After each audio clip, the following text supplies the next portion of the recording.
Oh, the devil did not want me here today to give this testimony, as I just got really sick last night. My whole family's sick, and I came down with a cold, and, you wake up, your throat's like razor blades, your nose is running down, it's just terrible. So anyways, I am here, though. So no devil, not today. Okay, so I want to just start with three things that I believe. One of them is I do believe in generational curses. I didn't know anything about that till I went to prison and worshiped with some Pentecostal people, and I realized, oh, wow, some things make sense. So number two, I believe in karma, greatly believe in karma. And number three, most importantly, I believe in God's purpose and plan in each and every one of our lives. So, little backstory. I did not come from a broken or abusive home like a lot of my friends that I saw suffering growing up. I was very blessed, thank you, God. I have amazing parents. They've been together over 40 years, and my childhood, I'll just touch on that for a second, was just so much love. I'd relive it over and over again if I could. My dad is my best friend. My mom, she taught me, how to worship, go to church, every Sunday, Grandma Dorothy and my mom. So that was always a really big part of my life. My dad, I'm going to touch on him for a second because me and him, it's like we share a soul. He's my best friend. He's 82 years old. He was born in 1942, and he's still very healthy. He has a cold right now. But so my dad, just real quick, they moved over from Puerto Rico in the 40s and did not speak English, moved to Connecticut. They did very well for themselves. The Corderos opened up a jewelry store. It was 2 stories in Bridgeport, Connecticut. So they lived a very lavish, nice life. And my dad, though, had this wild spirit that I share with him. Can't really explain it, but he decided that he wanted to be a bank robber in the 60s, even though they had money, just for the fun of it, I guess. So he ended up getting caught robbing one of the banks, and he ended up going to prison in the 60s, in his mid-20s, around, if that sounds familiar, if you guys know my story. He ended up getting sentenced to 6 years federal prison. He was in prison with Jimmy Hoffa. That's a story for another time, but he actually got a coat from him and made his coat, and he left it for him. Anyway, my dad, we're writing a book, so I'm not going to touch too much on him, but he was a bank robber. My dad's going to kill me for sharing this, but he also was a murderer. It's public record. He actually killed his brother in 1990, the year I was born. A Cain and Abel situation in real life here. My dad, he has his own issues with, mental health and everything, and I think that also maybe carried on a little bit into my life. But when he got out of prison, I just want to say he found God in prison, and it totally changed his life. He actually saw God in 1977. He had what's called a near-death experience where he crashed his GTO, died, crossed over, went into the light, and was with the Lord for a moment, and he was in light. And ever since then, my dad has been a spiritual man of God since 1977. And that's all he's ever preached to me and my friends every day of my life. That's my therapy. We talk about God and just being in that light. And so that's that's my backstory with my parents. A little crazy. And he's traveled the world too. Like, my dad's a character. But anyway, my brother, I have an older brother. This is important because this kind of sets up the backstory of what went wrong here. Or maybe didn't go wrong, but it was just all in God's plan, right? So my brother in the 90s, he's 11 years older than me. He was in a gang. He joined a very popular gang back then, Tupac, Biggie, Crips and Bloods, Folk Nation. That was the thing back then in the 90s. That was all the rage there. I would sneak into his room and look at his Playboy mag. I'm sorry, I'm probably not supposed to say that in church. But I would look at his dirty stuff, I would look at his guns, and I would look at his gang stuff, And so I thought it was so cool. I idolized my brother. He joined the Army and came back, and he was still in the gang. So we're going to fast forward to 2002 when we moved back down from northern Michigan, which is a beautiful utopia if you ever get the chance to go there. It's like going back in time.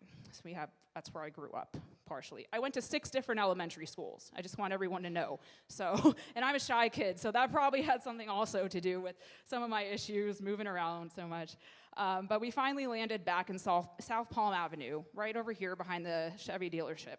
And if anyone knows, that's where the bikers outlaw, they decided to actually have their clubhouse right next to my grandma's house. There's my grandma, my aunt, and then we had 3 houses in the neighborhood where I grew up as a child, moved away, came back. Okay, so 2002, when I was 12, that's when we moved back, and I was having trouble. I was always drawn to the outcast in school. I was never one of the popular kids. I don't look like what I've been through. Some people, they see me and they get a perception of me. Whoa, could they not be more wrong? So, I was drawn to the outcast. Of course, I go to the kids that, don't really have any friends. So I befriended some of those troubled kids. And with that, I kind of became a troubled kid myself, if you want to label it that. I started smoking cigarettes at 12, drinking alcohol, smoking weed, sneaking out, partying in the streets of Homosassa. And I wasn't partying with kids my age. I was partying with people more my brother's age, in their mid-20s, 30s. These were older men that were getting young girls drunk, me and my friend who was 13. So, not great moral character was who I was surrounding myself with. So obviously, I don't need to go into detail, but that led to trauma, of course. You're out drinking, I'll never drink Goldschlager again. That led to, guys not taking me home, getting in a car with strangers. We've seen the movie Riding in Cars with Boys, so you kind of probably can guess what happened to me at 12. So I lost my innocence then, and I didn't realize how much that had affected me as a child. I just all of a sudden went from straight A to failing out of my classes. I went from going to Awanas every Wednesday and Saturday at the First Baptist in Crystal River to doing community service at the First Baptist in Crystal River because I was on probation. I got arrested for the first time at 12 in school in front of all my classmates, and handcuffs on me, taken to jail, and then taken to Ocala. And that juvie is worse than prison, I promise you that. So talk about some trauma there. That's my 7th grade year, expelled from school, first arrest. I continued to violate probation, spiraling really out of control, getting drunk, smoking weed, stealing my mom's car over and over again. Then finally, my friends wanted me to steal it one night, and I was like, no, I'm not stealing it tonight. I was just tired of getting in trouble. I'm the only one stealing the car here, So finally, I taught them how to steal a car because I was tired. They wouldn't leave my house. They're going to wake up my parents. So down the street, I taught them how I knew how to do this. Just instinct, that's terrible, I don't know. But I taught them there was a Jeep, I found keys, I pushed it in the neutral, put it out the driveway. Anyway, we stole a Jeep, and this is wild, looking back at my past, so who does that? So I got caught. Out of the 5 people that were in a part in that, I was the one that got the felony grand theft auto at 13 years old, violated my probation. I took one for the team, I was already on probation, and I got sentenced to a level 8 program. Supposed to be 6 to 9 months. I ended up doing 15 months, but that was God's plan as well. And it's funny, when they did a test at the juvie center, they gave me an IQ test to see if I could qualify to go to this camp. And my IQ was 129 at 12. So, and none of that mattered to me then, but I look back and I'm like, oh man, what am I doing? What was I doing with my life? I had a 4-year college scholarship that I threw away in 7th grade, fully paid for. So, so there's that. That camp is in Floral City. It's called Inini Hasi. It's still there today. And I still talk to the director of that camp on Facebook. And those are some of the best memories of my life on her sunny road. And those, I think it's 500 acres. And I learned how to play a djembe, a West African drum. We went on a tour all the way up to Maryland in this camp, touring and playing these drums. So we learned how to cut down pine trees with nothing but hand tools and a regular old saw, and build living structures you can live in for 3 to 5 years, and fully with no hand tools. We lived out in the woods, by the way. We're living in tents for 15 months. We're peeing in a bucket at night. You're sharing with 5 girls. And there's a mosquito net keeping you from the mosquitoes, but the roaches will crawl in your bed with you. So anyways, that's camping in Ihasse, but the life skills and the therapy that I got there, I carry with me to this day. I learned how to filter my comments, I learned how to share. I learned that I am not assertive, and I need to work on that. So anyway, moving past camp, when I got out of camp, I was 15, and I'm going back into high school after all this, and of course, lo and behold, I didn't fit in. There's Alma, she's been gone since 7th grade. Oh, that's that girl. Oh, because Citrus County schools are very cliquey, guys. And within a month, I tried to slit my wrist one night. I have a very large scar across my wrist. It was a razor blade. I used to use knives. When I was younger, but at that time, I really wanted to die. So my friend found me before I got to the other wrist. So that was God, too, because I was in a dark driveway. How he found me, knew I was there at that moment. So yeah, that was the first time I really tried to kill myself. But since that trauma, I have struggled with suicidal depression and fantasizing about suicide all of my life since I was 12. It was like this hope that I held on to, like one day I could kill myself. It's weird, I can't explain it. But I didn't want to be here since I was 12. I'll just tell you that. Like, I really struggled with wanting to be here. So I was just numbing myself in any way. I forgot all about God. When you're a teenager, you're not, I don't know. So, yeah, high school. I ended up, I'll just try to make it get back on this. I had my son at 16. I was dating drug dealers, my weed dealer. I got with him in Copeland Park, and but we had Darian, which is oh my God, my life. I'm so proud of my son. He's 17, about to join the Army next year in ROTC.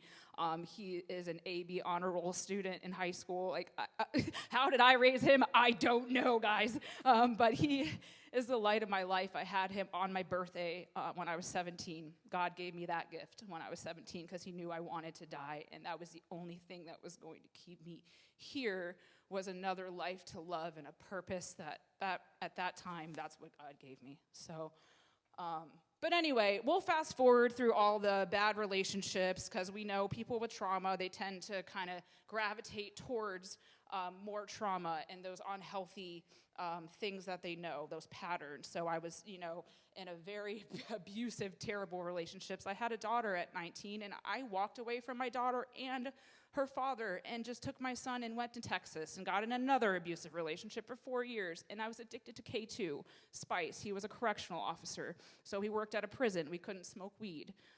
So yeah, Spice, K2, if anyone's ever heard of it, oh my God. That and meth, I don't know which one is worse. But I finally got the strength one day after 4 years of abuse, domestic battery charges from here to Texas, not one or two. So I finally left that relationship in 2014, moved back to Florida with my family. So yeah, just a lot of the same patterns, searching for love in all the wrong places, basically, just totally forgot. I tried to go to a church in Texas, and I had to go outside, okay? I had to sit in the bathroom. I couldn't be in there. There was like this demon in me and holding me, and but guess what? Guess what else was holding me, too? Guess what was pulling at and holding me this whole time when the devil was surrounded? Oh, I was surrounded so many times. I didn't want to be here. For so long, I didn't want to be here. And I thought it would always be that way. I thought I would always feel like that. I had an eating disorder for 15 years. I threw up after I ate since I was 12. I don't do that anymore. I smoked cigarettes for I don't even know how many years, since I was 12. Thought it was so cool. I don't do that anymore. I drank to numb myself every day for so many years. I don't do that anymore.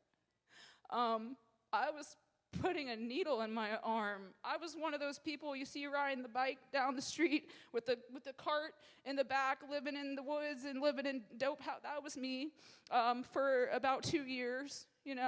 I lost everything. I lost everything. I lost my family. I lost my son. I lost my freedom. I lost everything. I thought I lost my soul. But it turns out I didn't. Turns out God restores your soul, amen. So and then I went to prison, and then there was so much healing. I'll go over just quickly, kind of know my prison story, but man, God was with me that whole time. The whole time. I was so scared. Imagine being by yourself. My parents didn't go when I got sentenced. The courtroom was empty. I was the only person in that courtroom, 6 weeks pregnant, and he told me 5 years. I thought he was joking. I couldn't believe it. I fell to the floor. My shoes were off. I couldn't believe. I said, there's no way God would let me go to prison for 5 years.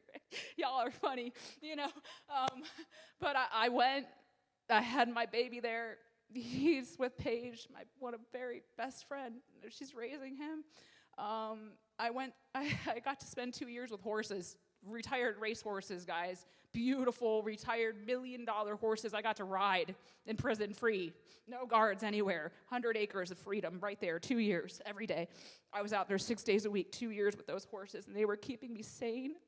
They taught me to love myself again. They taught me to have self-esteem. They taught me that I am smart. I got my equine technician certification, and that took a lot because I am not good at algebra, and you had to know algebra. So, God was with me. My last year, I was supposed to go to work release and make all this money, and they took that from me because, long story, but, and I ended up going all the way to North Florida for my last year after 4 years at Lowell. What the heck? And that was an atmosphere change, but I went to a reentry program that taught me the skills that I needed when I got out. And there is not a lot of those in these prisons. Okay, I was so blessed to be at one prison that had a reentry program, and they taught me the skills that I needed. And guess what? When I got out and I was trying to get a job, and they said, Alma, you're crazy. You're not going to work at hotels again in hospitality with your charge, a theft charge. They're going to hire you at a hotel with a felony, really. And I thought they were right because I was going around. For a second, I was defeated. I went to all these hotels, and I brought my resume and my letter explaining my charge, and everything was great. I was hired until they saw my charge. And then that was over. But God, I went to a hotel that I worked at in a different life, 2014, when I came back from Texas. But, I was real lost then, remember, and struggling in addiction. So now I'm back there. They hired me at the Holiday Inn in Crystal River. They gave me a chance. And I am now the sales manager of that hotel and the front desk manager, and they're opening a Staybridge in Ocala. And in the summer of next year, I will be the sales manager at that hotel. But I can't work in hospitality again, right, guys? Because they cut me off, right? So I'm just going to end this right here. I just said all this to say that the proof of God is not in the absence of our problems. The proof of God is not the perfect life with the spotless record. The proof of God is someone that's had a life like mine, and he's held me close that whole time, and I'm here today. That's that proof of God. So I just want to say, when depression came, addiction came, trauma after trauma, but he kept me surrounded. He kept me alive. I was done. I told God, no more. I can't take any more. And then the next day, the handcuffs came off me after a year of a warrant, and I was pregnant. And at that park, the archaeological park in Crystal River, they arrested me right there. And I had prayed to God that day. I said, I can't do it anymore. I was pregnant. I couldn't be shooting up. I was like, what? So I just want everyone to know that I declare into the darkness of my life and into your life that greater is he than is in me. Amen. That's what I want to say.